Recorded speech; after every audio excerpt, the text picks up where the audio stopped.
हैदराबाद मधल्या जंगलातून पशु पक्ष्यांचा रडल्याचा आवाज येतोय. हैदराबाद मधलं 400 एकरचं जंगल संकटात आहे आणि हे आपण आत्ताच नाही वाचवलं तर इतिहास तुम्हाला कवाच माफ करणार नाही. भारतानं या 75 वर्षात एवढा विकास केलाय ना, आज भारताचा राष्ट्रीय पक्षी मोर रोडवर येऊन रडतोय. अरे पशु पक्षी सैरवैर पळत्यात, रोडवर येऊन कचरा खायला लागलीत. विकासाच्या नावाखाली पशु पक्ष्यांना बेघर करून यांना विकास करायचा आहे. त्या जंगलामध्ये करोडो पशु पक्षी, करोडो झाडं झुडुप आहेत. या निसर्गानं त्यांना हजारो वर्षापासून जोपासलंय आणि आज माणूस एवढा स्वार्थी झालाय.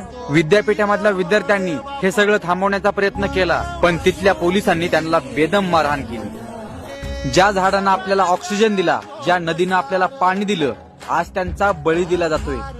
ज्यांनी कुणी हे केलंय ना, लक्षात राहू द्या, तुम्हाला ते भोगावं लागणार आणि निसर्ग तुमच्या कर्माचा हिशोब तुम्हाला देणार.